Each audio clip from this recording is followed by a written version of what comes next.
My child, before you read another word, I want you to stop.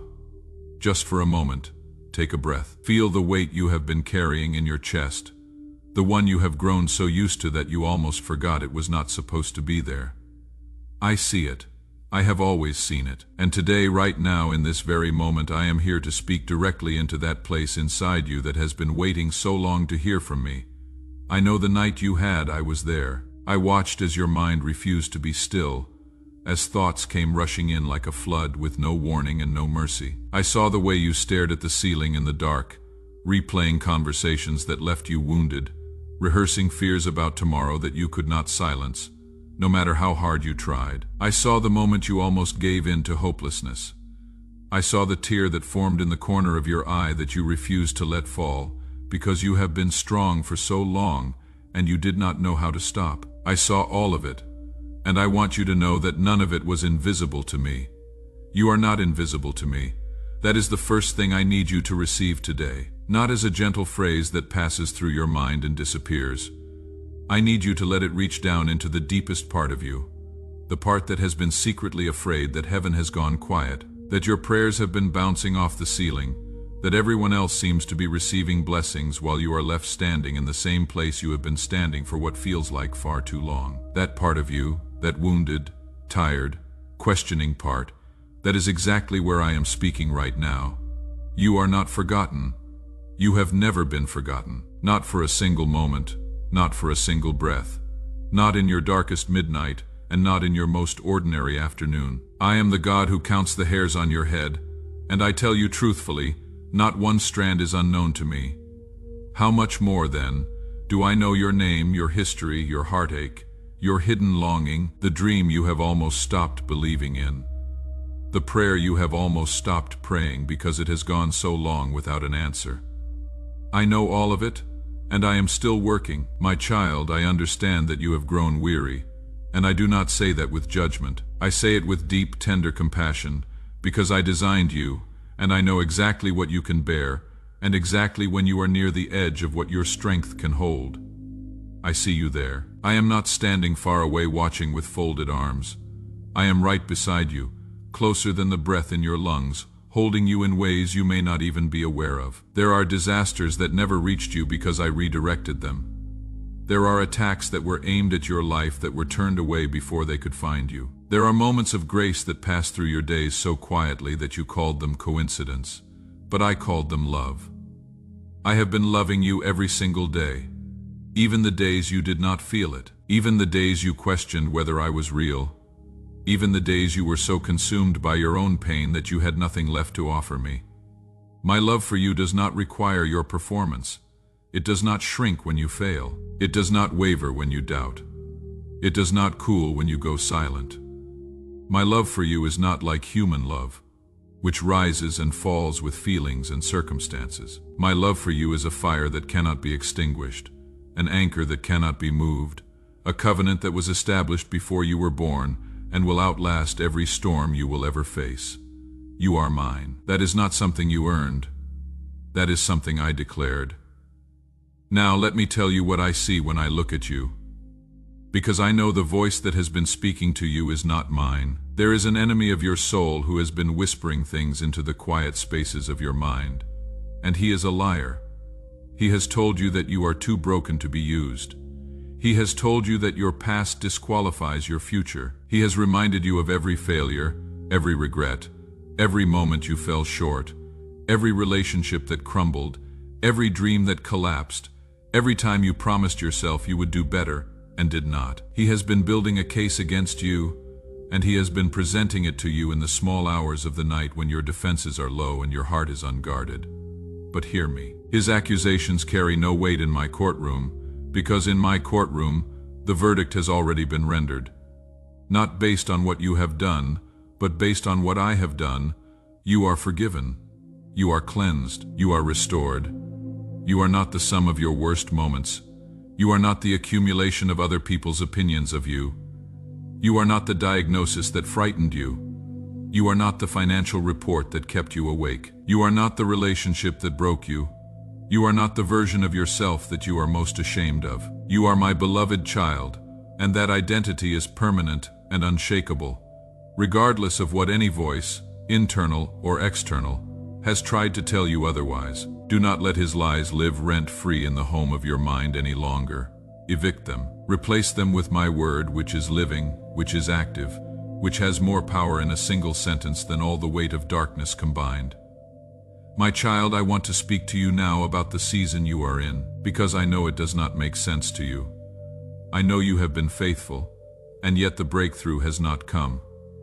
I know you have been praying, and yet the answer seems delayed. I know you have been holding on, and yet the relief you have been longing for has not yet appeared on the horizon. And I know that the silence has been harder to endure than the suffering itself. When you could hear my voice clearly, you could press through anything. But this silence, this waiting, this stretching of faith past the point where it feels sustainable, that has been your greatest test. And you have not failed it. Let me tell you something about seasons, my child, because you have forgotten what you knew. The seed does not cry out from beneath the soil that it has been forgotten, because the seed trusts the process. The seed knows that the darkness surrounding it is not punishment, it is preparation. It knows that the pressure it is under is not crushing it, it is forming it.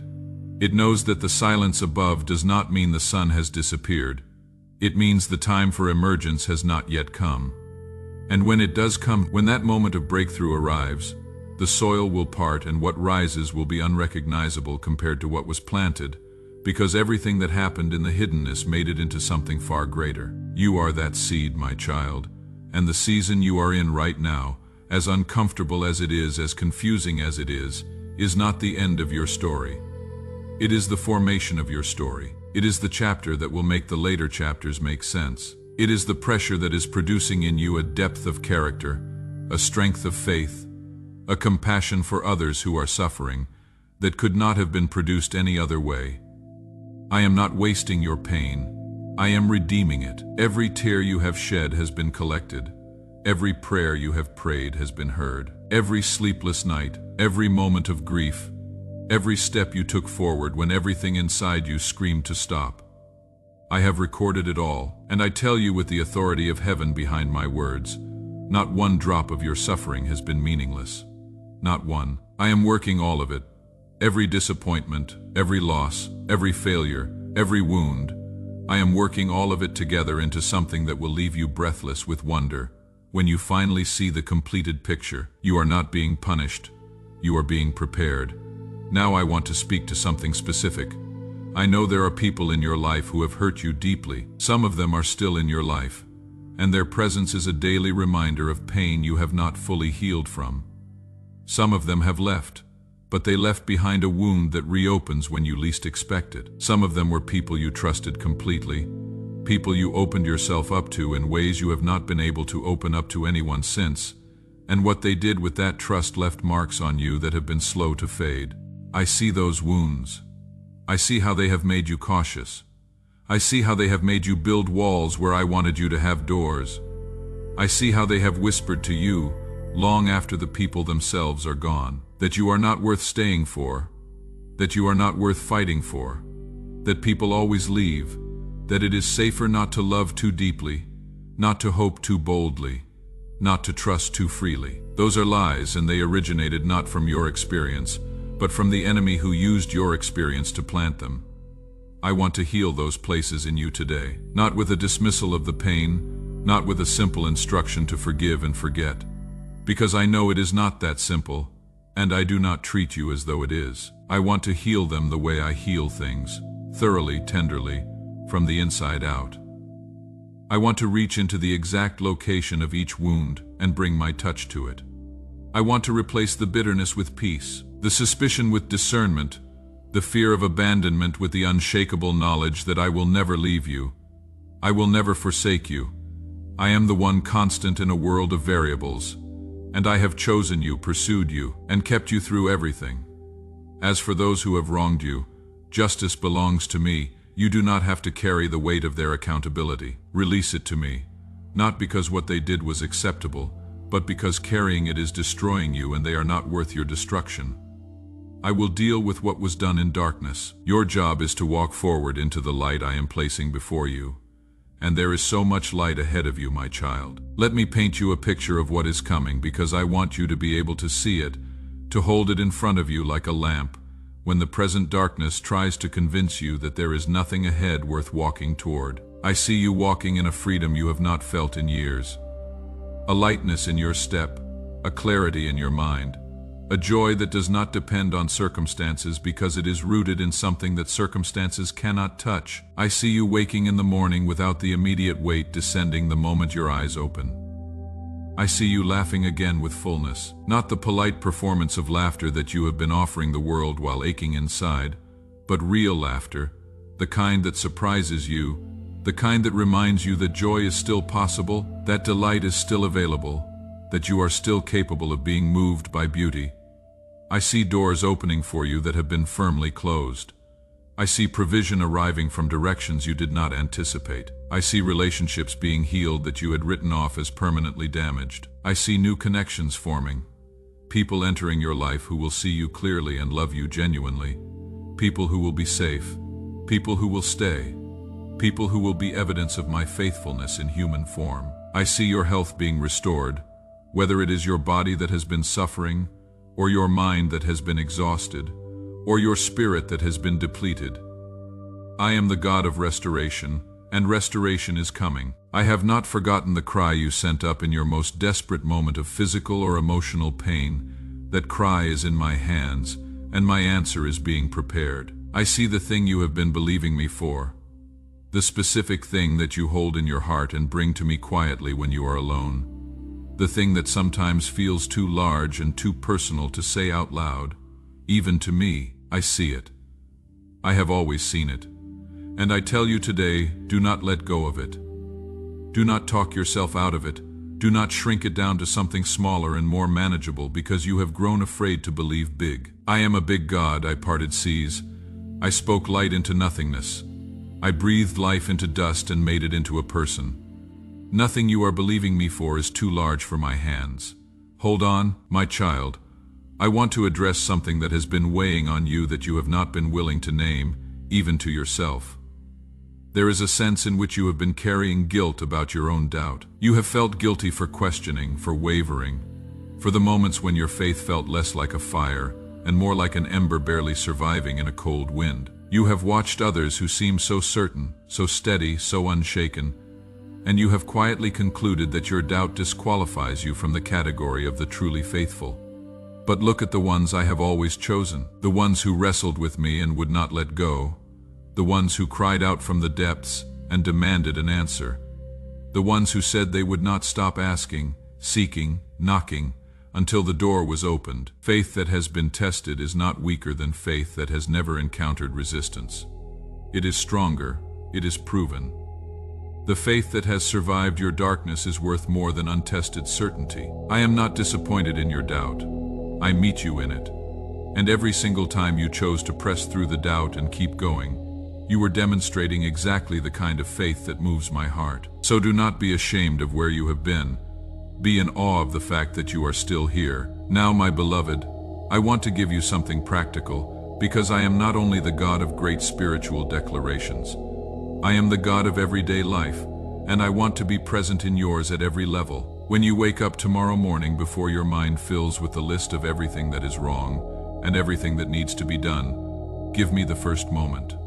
Just the first moment. A breath, a whisper of my name, a recognition that I am here, and this day belongs to both of us. That single act of morning surrender will change the trajectory of your day in ways that are difficult to explain, but that you will begin to notice over time. Light enters through the opening you create, and even the smallest opening is enough for my presence to flood through.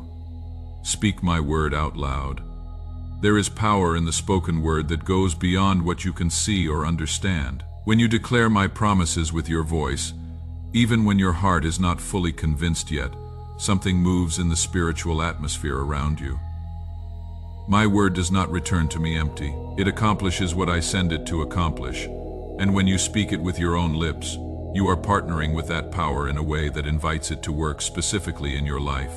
Pray without pretense. Come to me as you are, not as you think you should be. I am not impressed by formal language or polished presentations.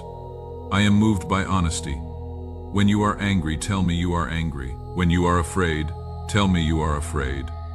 When you have questions that feel dangerously close to accusations, ask them. I am not fragile, and I am not threatened by your authenticity. I can handle your full self. In fact, I prefer it, because it is only your full, unfiltered, unguarded self that I can fully meet. The performance version of you does not need what I am offering. The real version does. And take care of yourself, my child. This is not a minor suggestion. The body I gave you is a sacred vessel, and it deserves honor. Sleep when you need to sleep. Eat what nourishes you. Step outside and let the sun reach your face. And remember that I painted that sky for you, that every sunrise is a daily demonstration that endings give way to beginnings, that the darkness always yields to light. Move your body. Rest your mind. Create space for silence so that my voice has room to be heard.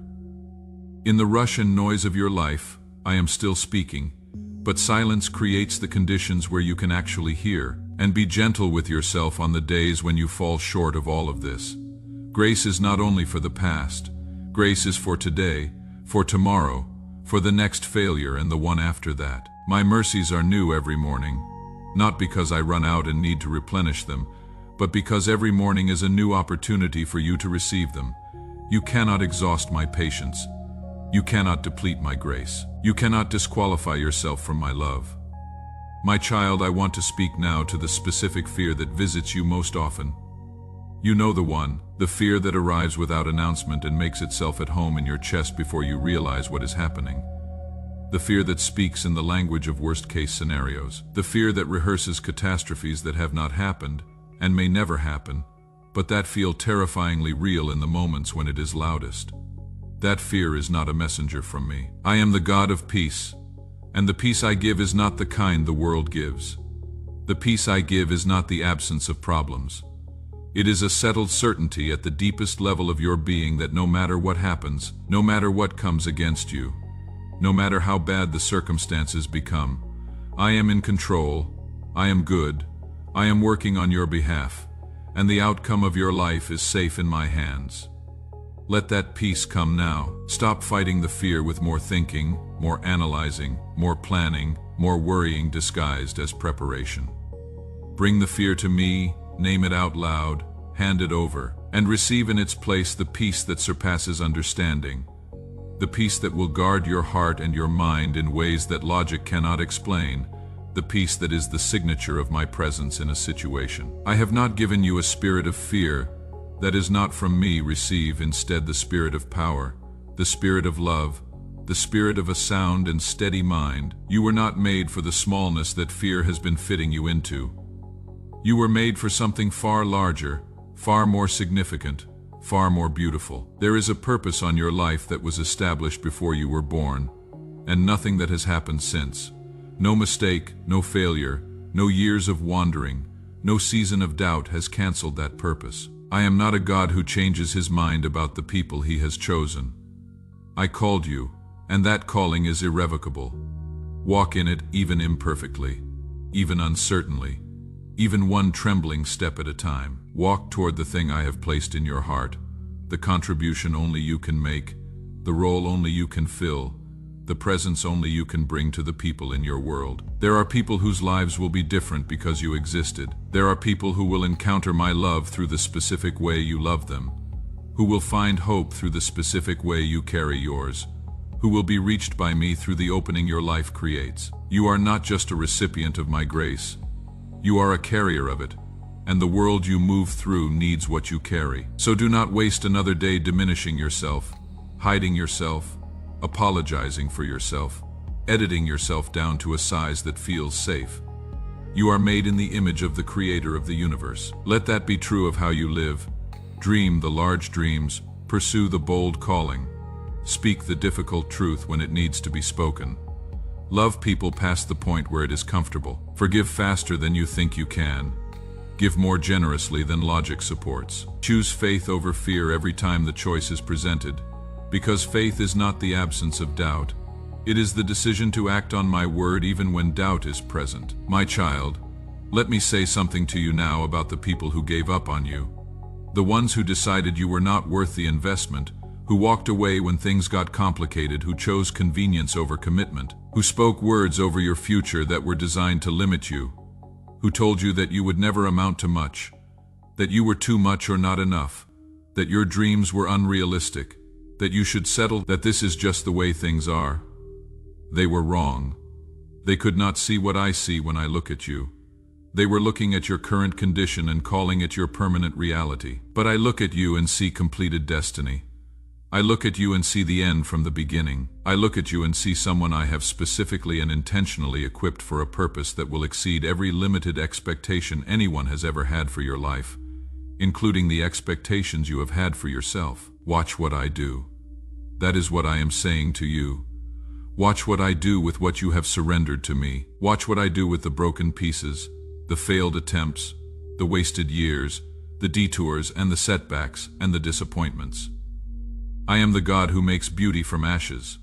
I am the God who opens rivers in deserts. I am the God who takes the thing that was meant to destroy you and uses it as the very material from which your greatest chapter is written. Some of the people who doubted you will one day see what I have done in your life and be astonished.